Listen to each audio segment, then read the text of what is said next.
अस्सलाम वालेकुम। खुल के बोल के साथ मैं वही नवाज प्रोग्राम में आपको कहेंगे खुशामदीद। नाज़रीन, अदालतें इंसाफ फराहम करने का दरबार होती हैं।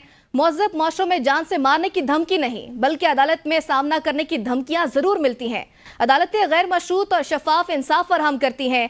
ताहम ला इलाहा इल्लल्लाह की बुनियाद पर बनने वाली मुमलिकत खुदादाद की अदालतें सियासी मैदान का मंजर पेश कर रही हैं। कभी चीफ जस्टिस बने तो कभी पसंदीदा जज ना लगने पर अदालत की दीवारें अंदरूनी लड़ाइयों से लरज उठती हैं। एक छत तले बैठकर मसाइल पर गौर नहीं होता, अलबत्ता शिकवा और जवाब शिकवा के खतूत जरूर इरसाल किए जाते हैं। सबसे अहम सवाल जो जहन में आता है वो ये है, आज़ाद अदलिया का दुश्मन कौन है? दूसरी जानिब तहरीक इंसाफ में तब्दीलियों के बाद चलने वाली हवा क्या रुख इख्तियार करती है, जानने से कासिर हैं। और साबिक वज़ीर आज़म इमरान खान ने आर्मी चीफ को खत में क्या लिखा है, तमाम पहलुओं पर गुफ्तगू करने के लिए प्रोग्राम में हमने इन्वाइट किया है डॉक्टर फारूक आदिल, हमाद हसन, हुसैन अहमद चौधरी और उमर दराज कोंदल। तमाम मेहमानों को वेलकम करूंगी।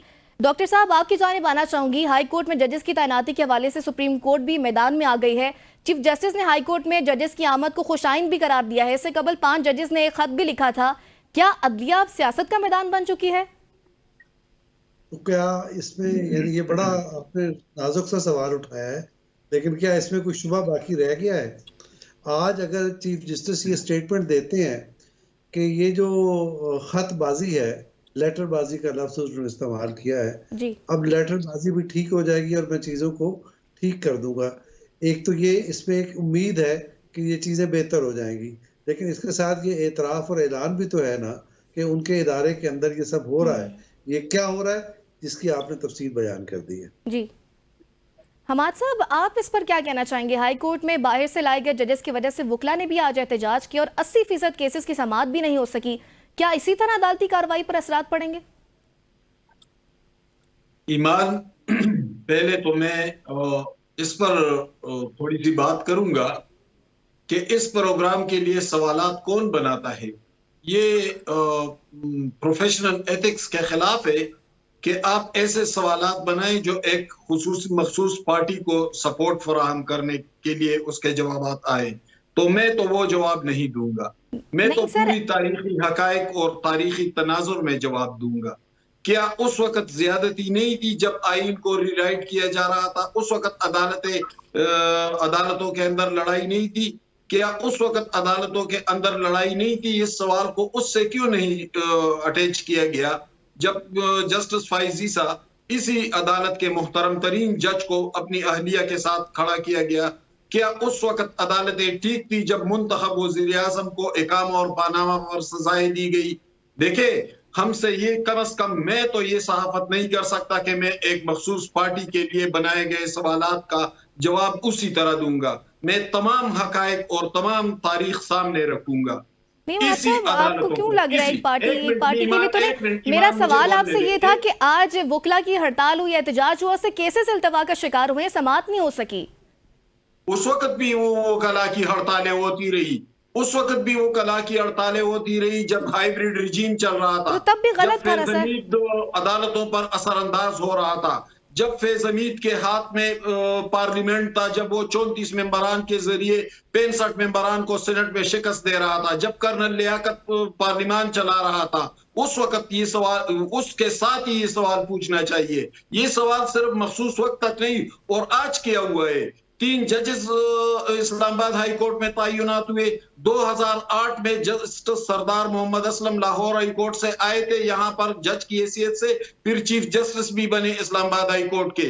2009 में जस्टिस एम बिलाल आए थे एज ए चीफ जस्टिस, उनकी ट्रांसफर हुई थी लाहौर से इस्लामाबाद हाई कोर्ट। 2009 में justice Iqbal Hamidur Rahman Lahore high court से आए थे इसी इस्लामाबाद हाई कोर्ट में। ये कौन सी नई बात है? और क्या आईन के आर्टिकल 200 में ये लिखा नहीं है कि जज को एक जगह से दूसरे हाई कोर्ट में ट्रांसफर किया जा सकता है?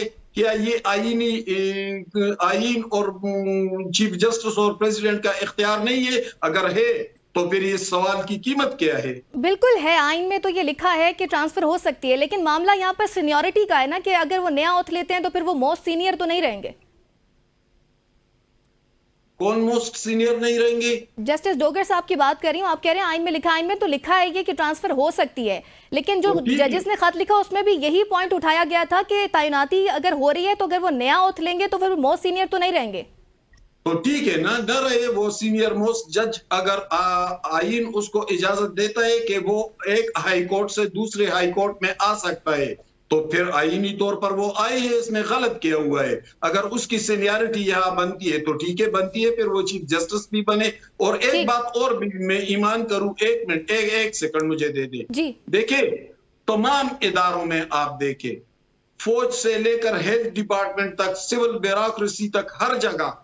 मैं जिस डिस्ट्रिक्ट में का रहने वाला हूं, उस डिस्ट्रिक्ट में पंजाब के एक दूर अफ्तादा जिले से आया हुआ अफसर डिप्टी कमिश्नर था अभी कुछ अरसा पहले।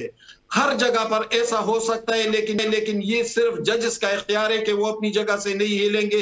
क्यों नहीं हिलेंगे? उनको स्टेट की तनख्वाहें मिलती है, उनको हम अपने टैक्सों से तनख्वाहें देते हैं। अगर हम लोग एक जगह से दूसरी जगह जा सकते हैं, तमाम लोगों पर ये लागू होता है, तो फिर इन पर क्यों लागू न हो? ठीक है, हुसैन साहब आप इस पर क्या कमेंट करना चाहेंगे? जी देखिए, इस्लामाबाद हाई कोर्ट हम एक अरसे से कवर कर रहे हैं। तो जो इस्लामाबाद हाई कोर्ट में जो 3 जजेस की जो ट्रांसफर हुई है, उसमें जो इस्लामाबाद बार और district bar, high court bar और इस्लामाबाद बार काउंसिल का जो मुतालबा है, एहतजाज है और जो हड़ताल है, वो ये कहते हैं कि जो इस्लामाबाद के जो वकला हैं उनका ये हक है, उनका ये राइट है कि उनमें से जो है वो वकला को जो है वो यहाँ पर नामजद किया जाए और उन्हें जो है वो जज तैनात किया जाए। और दूसरा उनका मुतालबा ये है कि जो चीफ जस्टिस की जो तैनाती है वो इसी इस्लामाबाद हाई कोर्ट में से ही जो है वो चुना जाए, क्योंकि इसमें से सिंध के भी जजेस इसमें मौजूद है, बलूचिस्तान के भी जजेस मौजूद है, लाहौर से भी मौजूद हैं, KPK से भी मौजूद हैं। तो लिहाजा मजीद बाहर से लाने के बजाय यहीं से जो 10 जज थे उनमें से जो टॉप 3 या 4 है उनमें से चीफ जस्टिस जो है वो चुना जाए। एंड टाइम पर जो है वो जब चीफ जस्टिस आमिर फारूक साहब, अब चूंकि सुप्रीम कोर्ट में उनकी एलिवेशन का जब वक्त आया है, तो एन उस वक्त आप देख रहे हैं कि जो 3 जजेस हैं वो ट्रांसफर होते हैं दूसरी सूबाई सूबों से, और उनमें से जो एक सीनियर जज हैं, सीनियर प्यूनी जज, जो कि जस्टिस सरफराज डोगर साहब, जो कि लाहौर हाई कोर्ट में अगर देखा जाए तो उनका सीनियरिटी नंबर 14 और 15वां था। तो अब जो है वो उनको यहाँ जब लाया गया तो चीफ जस्टिस आमिर फारूक के जाने के बाद वो पहले नंबर पर आ गए, तो उनके चांस जो है वो 100% हो गए हैं कि वो चीफ जस्टिस बने। तो इस्लामाबाद के जो वकला हैं उनका आज जो है आल पाकिस्तान वकला कन्वेंशन भी था, आज उन्होंने हड़ताल भी की, और उनका ये मुतालबा था कि जो इस्लामाबाद हाई कोर्ट में जो जजेस ऑलरेडी मौजूद हैं उनमें से ही जो है वो चीफ जस्टिस चुना जाए। बेशक पहले जो 3 नाम है वो भेजे जाए, उनमें से कोई भी हो। जो जजेस का ये मुतालबा है, उनका ये मुतालबा था कि जो इस्लामाबाद हाई कोर्ट के बेशक 7वें या 8वें नंबर तक के जज को भी चीफ जस्टिस बना दिया जाए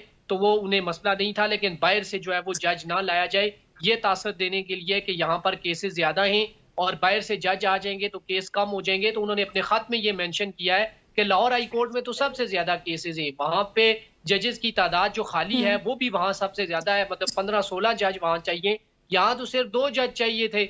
और यहाँ बाहर से जब जज लाए गए तो इस तरह जो है वो बार और बेंच के दरमियान भी जो है वो ये हुआ है, तजाद हुआ है और दूरी हुई है। और हुकूमत जो शुरू से ही जो 6 जजेस की जानिब से जो खत लिखा गया था, उसी वक्त ही जो है वो हुकूमत ने ये अटल फैसला कर लिया था कि जो ये जो 6 जजेस हैं इनको ना सिर्फ सबक सिखाना है बल्कि इनको चीफ जस्टिस की दौड़ में कम अज कम जो है वो नहीं लाना। और आप देखते हैं कि एन वक्त पर जब चीफ जस्टिस आमिर फारूक की एलिवेशन करीब होती है, 1 हफ्ता रह गया है, तो उस दौरान जो है वो दूसरे जजेस जो है वो आ जाते हैं और वो सीनियर प्यूनी जज भी बन जाते हैं। और अब आइंदा चूंकि 10 तारीख को जब इजलास हो जाएगा और चीफ जस्टिस अगर सुप्रीम कोर्ट जाते हैं तो उसके बाद 100% इम्कान है कि जस्टिस सरफराज डोगर साहब जो हैं वो चीफ जस्टिस बन जाएंगे। उनके यहाँ ट्रांसफर गैर कानूनी नहीं है, वो अमाद साहब बात ठीक कर रहे हैं कि आर्टिकल 200 के तहत सदर की स्वाबदीद है, लेकिन इससे पहले आप जो वो बता रहे हैं कि जस्टिस सदार असलम साहब आए थे, तो वो मैं आपको बताता चलूं उस वक्त हाई कोर्ट ही नहीं बनी थी ना,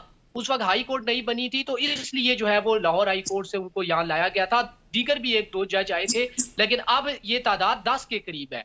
अब अचानक जो है वो 3 जज जो रह गए हैं, तो इस बार का ये मुतालबा है कि यहीं से जो है वो वकला को नामजद किया जाता। आप देखते हैं कि अभी जो 2 जज रिसेंटली अपॉइंट हुए उनमें से भी एक डिस्ट्रिक्ट एंड सेशन जज हैं और दूसरे एक बार से जो है वो नाम दिया गया है जो कि जस्टिस राजा इनाम अमीन मिनास है। तो इस तरह जो वकला हैं उनका ये मुतालबा था कि जो इस्लामाबाद के जो जजेस हैं उनमें से चीफ जस्टिस लिया जाए और जो एडिशनल जजेस हैं वो बजाय बाहर से जो है वो ट्रांसफर करके लाने के बजाय जो इस्लामाबाद बार के जो वकला हैं, इस्लामाबाद बार ठीक है, इस पर उमर का भी कमेंट लेना चाहूंगी। उमर, चीफ जस्टिस ने तो कहा था कि वो सीनियरिटी वाले इशू को खुद देखेंगे, लेकिन आज जस्टिस आमिर फारूक ने उससे पहले ही सीनियरिटी की लिस्ट भी जारी कर दी, जिसमें जस्टिस सरफराज डोगर को सीनियर प्यूनी जज डिक्लेयर कर दिया गया है। देखिए, मैं एक तो ये कहना चाहता हूँ, बड़ा आसान होता है माजी में कह देना कि यहाँ बैठ के जनरल मुशर्रफ की डिक्टेटरशिप को बुरा भला कहना आसान है। जाहिर है कि जनरल याहिया के बारे में, जनरल यूब के बारे में बात करना बड़ा आसान है। हम माजी की गलतियों को क्रिटिसाइज करना चाहते हैं, वो गलत था, लेकिन उसके साथ हम मौजूदा दौर में जो ब्लंडर्स हो रहे हैं उनको जस्टिफाई करना चाहते हैं उसकी आड़ में। नंबर 1। नंबर 2 बात, जिस तरह हुसैन बता रहे थे, बताए ना कि वो पीस शो के जजेस उस दौर में भी आप लेके आए हैं, एक वो बताइए। दूसरा बताइए कि उस वक्त आपके पास जजेस नहीं थे और एडिशनल जज जो है वो नहीं लाया जा सकता चीफ जस्टिस के लिए, तो आपको जजेस वहां से लाने पड़े, तो वो गैर मामूली हालात थे। फिर बताइए काजी फायज ईसा को बलूचिस्तान के अंदर चीफ जस्टिस डायरेक्टली कैसे लगाया गया था, हालात ऐसे पैदा हो गए थे, वो गैर मामूली हालात में तो बात समझ आती है। एक और बात, एक सवाल ये है कि जो जजेस लाए गए हैं, हमें बताया जाए ना कि कौन सा ऐसा क्राइटेरिया है कि आपने पंजाब की नुमाइंदगी करनी थी तो 15वें नंबर वाले जज की करवानी थी, आप चीफ जस्टिस को ले जाते यहाँ से, आप पता चलता जी पंजाब की नुमाइंदगी करवाना चाहते हैं। बलूचिस्तान से जो 20 जनवरी को जज अपॉइंट हो रहा है, उसको आप बलूचिस्तान लेकर नुमाइंदगी करने के लिए लेके आ रहे हैं, ये बड़े बुनियादी सवाल है। और फिर ये कंपैरिजन करना, जिस तरह हमारे साथ बता रहे थे कि देखें जी वो तो हमारे जिले के अंदर जो है वो दूर अफ्तादा पंजाब से आया है। सर, ये फेडरल सर्विस नहीं है, ये जजेस हैं, वो ओथ लेते हैं। यानी लाहौर हाई कोर्ट के जज का ओथ कौन लेता है, बताए ना। लाहौर हाई कोर्ट के ओथ क्या खैबर पख्तूनख्वा का गवर्नर या कोई और ले सकता है? नहीं ले सकता। अब रही बात, मैं उसकी मिसाल क्यों देना चाहता हूं कि एक सीएसएस के जरिए अफसरान आते हैं, पीएमएस के जरिए आते हैं, क्या पीएमएस का अफसर खैबर पख्तूनख्वा में पोस्ट हो सकता है? नहीं हो सकता, वो प्रोविंशियल मैनेजमेंट सर्विस का बंदा है। उसी तरीके से ये जजेस जो है ये लाहौर हाई कोर्ट या सिंध हाई कोर्ट या बलूचिस्तान हाई कोर्ट से थे। एक और बात, अगर आपको याद आ गया, थोड़ा सा पहले गोंदर साहब मैं थोड़ी सी तस्हीह कर लूं, मैं गोंदर साहब थोड़ी सी तस्हीह कर लूं। मैं खुद पीएमएस ऑफिसर रहा हूं एक जमाने में। पीएमएस ऑफिसर मौलाना फजल रहमान के भाई जियाउर रहमान साहब पीएमएस में इंडक्ट कर दिए गए थे, फिर उन्हें पंजाब में डिप्टी कमिश्नर भकर तैनात कर दिया गया था, उनको डिप्टी कमिश्नर खुशाब तैनात कर दिया गया था। सियासी जरूरतों के तहत उन्हें पख्तूनख्वा से निकाला गया था। देखिए, जरूरी नहीं कि एक सर ये भी बताएं, सर हमाद साहब ये भी बताएं कि वो डेपुटेशन पे आते हैं, लेकिन उनकी जो प्रमोशन होती है वो पेरेंट डिपार्टमेंट करता है। आप जाके जो है वो उस लिहाज से फिर ये नहीं कहते कि आप पंजाब के अफसरों में बैठ के खैबर पख्तूनख्वा से आके पंजाब के लिहाज से प्रमोशन लेंगे, फिर आप वहीं से लेंगे, आपकी सीनियरिटी वहीं पे होगी, पंजाब में नहीं होगी। ये भी साथ बताएं। देखिए, पेरेंट डिपार्टमेंट उनका हो ना जुडिशरी, उसमें तो किसको एतराज है। लेकिन ये कौन सा कानून है कि एक जज कहेगा कि मैं बैठूंगा भी इस्लामाबाद में, मैं अपनी मर्जी के मुताबिक आईन से हटकर भी फैसले करूंगा, मुझे कोई छेड़ेगा भी नहीं, मैं आईन को भी चैलेंज करूंगा, खत लिखूंगा, मैं वही चाहूंगा जो मैं चाहता हूँ, आईन जाए भाड़ में। आज इज्जत माफ की जस्टिस ने खुद कहा है, कोर्ट रिपोर्टर्स के सामने कहा है, जो सबने रिपोर्ट किया है, उनका जी सीनियरिटी के इशू को मैंने टेकअप कर लिया है, मेरा इसके ऊपर एक नुक्ता नजर है, हम इसके ऊपर राय देंगे। अभी वो बयानात चलने, कहते हैं ना, वो स्याही भी खुश्क नहीं हुई और इधर से सीनियरिटी लिस्ट जारी हो गई। अब देखें ना, ये ना करें आप, कोई इसके ऊपर इतराज नहीं कर रहा कि जनाब देखिए टाइम इंपॉर्टेंट होता है। इवन जब कोई चीज जाने वाले, ये सारा अरेंजमेंट क्यों हो रहा है आपको भी पता है। आप कर्नल लियाकत को तो याद करते हैं, फैज हमीद को तो याद करते हैं, ये बताइए ना किसका रास्ता रोका जा रहा है, आप बताइए ना किन जजेस को निशाना बनाया जा रहा है। पूरी बात करें ना सर, सिर्फ माजी में रह के बातें ना कर दे। ये बताएं कि जस्टिस मोहसिन अख्तर कियानी का रास्ता रोका जा रहा है, और ये सारा अरेंजमेंट उसी लिए किया गया है। और वो सारे गैर सरकारी तर्जुमान ट्विटर पे बैठ के, टीवी के ऊपर बैठ के में बताते हैं कि खत लिखने वालों में से एक भी जो है वो जज नहीं बनेगा। आप बताइए कि उन जजेस ने जो खत लिखा था, सुप्रीम कोर्ट ने इस मामले को टेकअप किया था। चलिए उमर, इसको ब्रेक के बाद कंटिन्यू करेंगे। उसका क्या निकला? उमर, ब्रेक का कहा जा रहा है, नाज़रीन लेंगे, उसके बाद इस पर बात करेंगे।